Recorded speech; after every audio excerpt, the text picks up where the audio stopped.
Welcome to easy Excel class number 6। Excel की आज की क्लास में हम कुछ और टेक्निक्स देखेंगे ताकि आप सिंपली इंफॉर्मेशन एक्सेल के अंदर इनपुट कर सकें और अपने वर्क को मजीद फास्ट कर सकें। Let's get start.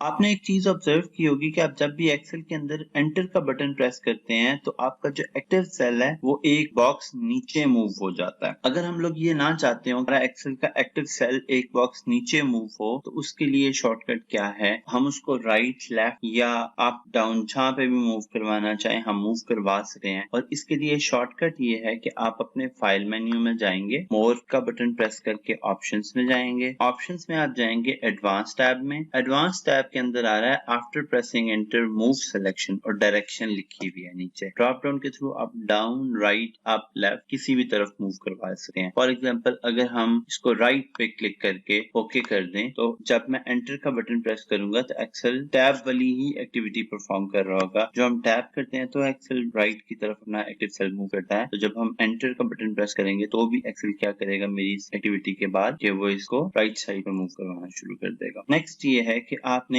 जब भी कहीं पे bulk amount of data enter करना हो तो आप क्या करें कि आप उसकी एक रेंज को सिलेक्ट कर लें। मिसाल के तौर पे अगर मैंने इन 6 सेल्स के अंदर डाटा एंटर करना है तो मैं ये 6 सेल्स अगर पहले सेलेक्ट कर लूं और when I press enter enter enter तो एक्सेल यहाँ के बाद मजीद नीचे नहीं जाएगा, लेकिन इस नेक्स्ट एंटर के बाद एक्सेल इसको मेरे नेक्स्ट कॉलम में मूव करवा देगा। इसी तरह से वो एंड तक जाता रहेगा। और अगर मुझे इसी सिनेरियो में रिवर्स चलना हो, फॉर एग्जांपल अगर मैं एंटर करके नेक्स्ट चला गया लेकिन फिर मुझे याद आया कि नहीं लास्ट सेल में तो ये ऐसे नहीं बल्कि किसी और तरह से होना चाहिए, तो आई प्रेस शिफ्ट एंटर तो वो एंटर को रिवर्स करना शुरू कर देगा। कोई भी जब आप चीज सेलेक्ट कर लेते हैं तो उस सिलेक्शन से बाहर आने के लिए नेविगेशन कीज का यूज कर सकते हैं, या आप सिंपली सेल से बाहर कहीं पे क्लिक उस रेंज जो आपने सेलेक्ट की हुई है उससे बाहर कहीं पे क्लिक कर लें तो भी वो आउट हो जाएगा। अब हम एक ही इंफॉर्मेशन अगर मल्टीपल सेल्स में पेस्ट करना चाह रहे हैं तो कैसे होगी। हम मिसाल के तौर पे चाह रहे हैं कि हम इजी एक्सेल लिखना चाह रहे हैं तो एक सेल में तो हमने पेस्ट कर लिया, लेकिन अगर मैं यही इंफॉर्मेशन एक रेंज ऑफ सेल्स के अंदर पेस्ट करना चाह रहा हूँ तो what I do, I select the range और मैं वो टाइप करूंगा जो मुझे चाहिए और कंट्रोल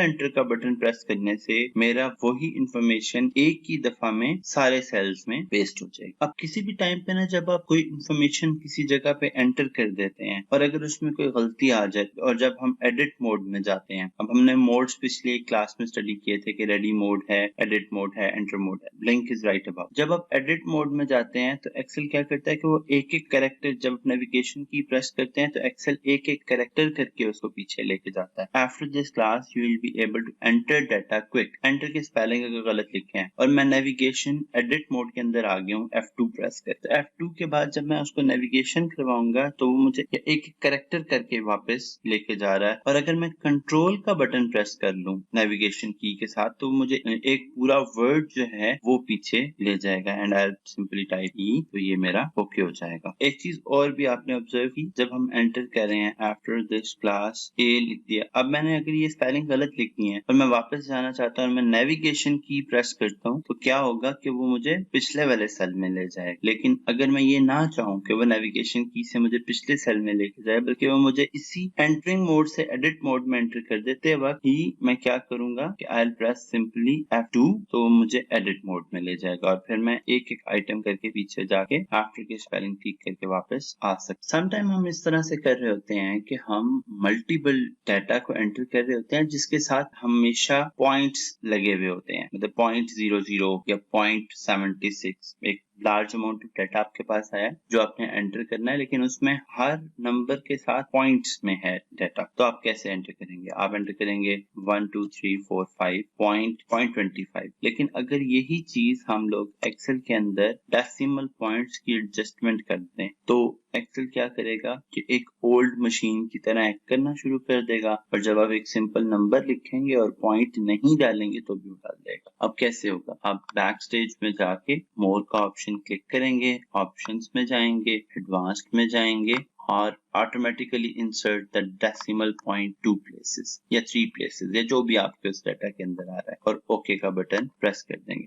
नाउ जब हम लिखेंगे 1 2 3 4 5 और मैंने इसमें कोई डेसिमल एंटर नहीं किया, मैंने प्रेस एंटर, तो एक्सेल ने क्या कंसीडर किया 123.45, यानी कि जो हमने एक ऑप्शन पीछे चेक किया है उसकी वजह से क्या हो रहा है कि एक्सेल ने खुद ही कंसीडर कर लिया कि ये 2 पॉइंट्स के बाद जो है वो मुझे एक डेसिमल पॉइंट देना है। एक चीज याद रखिएगा कि दिस इज वेरी ट्रिकी, क्योंकि ये एक यूनिवर्सल सेटिंग है, ये आपकी हर एक्सेल की शीट के ऊपर इम्प्लीमेंट हो जाएगी। और अगर आपने गलती से इसको एक्टिव छोड़ दिया या आप नॉर्मली ऐसे डाटा एंटर नहीं करते और आप वन टाइम ऐसे डाटा एंटर कर रहे थे, तो एक्सेल क्या करेगा कि इसको यूनिवर्सली सब शीट्स पे अप्लाई कर देगा और फिर आपके पास डाटा एंट्री की गलती के चांसेस ज्यादा हो सकते हैं। और ये एक और ऑप्शन में भी हो सकता है कि आप तो इसको ठीक से यूज करते हो, लेकिन हो सकता है कि आपका सिस्टम कोई और बंदा भी यूज कर रहा हो, तो वो जब डाटा एंट्री करेगा तो ये डाटा एंट्री का एरर आ सकता है। So this is a question कि जब भी आप इसको एक्टिव कर दें तो यू मस्ट शुड नो कि आपने ये चीज कैसे की हुई है, और जैसे हमने इसको एक्टिव किया था वैसे ही हम जाके इसको इनएक्टिव कर सकते हैं। नंबर 6 पे जो टेक्निक हमारी आ रही है ना, वो है कि जब आप ऑटो फिल करते हैं, अब हमने ऑटो फिल भी लास्ट एक क्लास में किया था जब हमने अपनी वर्कबुक बनाई थी और जनवरी टू दिसंबर हमने डाटा एंट्री की। तो जब आप ऑटो फिल कर रहे होते हैं तो ऑटो फिल में ये होता है कि आपने फर्स्ट कॉलम में अगर 1 एंटर किया और नेक्स्ट में आप 3 एंटर कीजिए, एक्सेल ने एक चीज स्टडी कर ली कि यहाँ पे जो भी मेरा राइटर है वो 2 के गैप से मुझे एक ऑर्डर दे रहा है, सीक्वेंशियल नंबर बनाना चाह रहा है, तो वो खुद ही उसको बनाना शुरू कर देगा। जब आप ऑटो फिल करते हैं तो एक ऑप्शन और भी आपके पास फ्लैश फिल का या फिल विदाउट फॉर्मेट का या कॉपी सेल्स का ऑप्शन, जब आप एंड कर रहे होते हैं तो आपके पास एक और फिल हैंडल के साथ वो आ जाता है। आप इनमें से किसी भी ऑप्शन को रिव्यू कर सकते हैं। समटाइम्स क्या होता है कि आप एक्सेल की एक लाइन के को एंटर करें, जैसे मैंने इतनी सारी लाइनें एंटर की हुई हैं, all of them are like going out of this box, तो हमने इसकी एक ऑप्शन पढ़ी थी कि रैप टेक्स्ट कैसे करते हैं। अगर मैं रैप टेक्स्ट नहीं करना चाह रहा और मैं ये चाह रहा हूँ कि मेरा ये डाटा 2 लाइनों में स्प्लिट हो जाए, तो हम क्या करेंगे, हम जहां पे भी उसको डबल लाइन पे स्प्लिट करना चाहेंगे तो will press alt enter. Alt enter करने से एक्सेल क्या करता है कि उसी को नेक्स्ट लाइन में अपीयर करना शुरू कर देगा, and then my data will look like this. This is different than wrap text. Wrap text की क्लास भी हो चुकी है। उसके बाद अगर आप क्विकली अपने डॉक्यूमेंट के अंदर करंट डेट या करंट टाइम लेके आना चाह रहे हैं, तो फॉर्मूला क्या होगा, मतलब हम कैसे ये क्विकली कर सकते हैं। विल प्रेस कंट्रोल सेमीकोलन, हमारी करंट डेट आ जाएगी, और अगर हम कंट्रोल शिफ्ट सेमीकोलन करते हैं तो हमारा करंट टाइम आ जाएगा। अब ये चीज डाटा एंट्री में कैसे क्विकली हमें हेल्प आउट कर सकती है, ये डाटा हैंडलिंग की क्विक टेक्निक कैसे बन गई। आप जब भी कोई एक्सेल के अंदर डाटा एंटर करते हैं तो एक्सेल क्या करता है कि आपके रीजनल डेट सेटिंग्स को लेके आता है। तो रादर देन कि जब आप एंटर कर रहे हो और आप रीजनल सेटिंग्स को फॉलो करें, सिंपली प्रेस कंट्रोल सेमीकोलन और उसके बाद जाके यहाँ से आप एक दफा डेट अपनी एडिट कर लें। लेटे के आई एम सेइंग कि 28 है, या इसमें 8 नहीं मुझे 7 चाहिए। Excel will quickly enter the date. अच्छा, अब यहाँ पे क्या है कि आपने उस वक्त का करंट टाइम और करंट डेट फिक्स कर लिया। सम टाइम ऐसे होता है कि आप चाह रहे होते हैं कि एक रिपोर्ट आप बना रहे हैं और उस रिपोर्ट में जब भी कोई बंदा उसको देखे तो उसके, या जब भी उसका कोई प्रिंट ले, तो उसमें करंट डेट जो उस वक्त या करंट टाइम जो उस वक्त ये प्रिंट लिया गया या जिस वक्त वो देख रहा है उस वक्त हो, तो आप क्या करेंगे, इज इक्वल टू टुडे और ब्रैकेट क्लोज, तो ये टुडे करना शुरू करें। और जब आप टाइम चाह रहे होंगे तो आप क्या करेंगे, इज इक्वल टू नाउ और ब्रैकेट स्टार्ट और ब्रैकेट क्लोज। तो एक्सेल क्या कर रहा है कि आपका डेट के साथ टाइम उसने प्रिंट कर दिया है। मींस के अब जब भी 902 होंगे या 903 होंगे तो एक्सेल यहाँ पे नाउ में खुद ही अपना टाइम और डेट चेंज करता जाएगा। That's it for today. Hope you guys like the video, और ये टेक्निक्स यूज करके आप एक्सेल में कुछ ना कुछ डाटा एंट्री को फास्टर कर सकते हैं। By the end of this class I request all my students कि वो लोग अपना फाइवर का एक अकाउंट बनाएं, और फाइवर के अकाउंट के साथ ही आप लोग डाटा एंट्री की एक गिग जो है वो एंटर कीजिए ताकि हैंड्स ऑन एक्सपीरियंस गैदर किया जा सके। Thank you.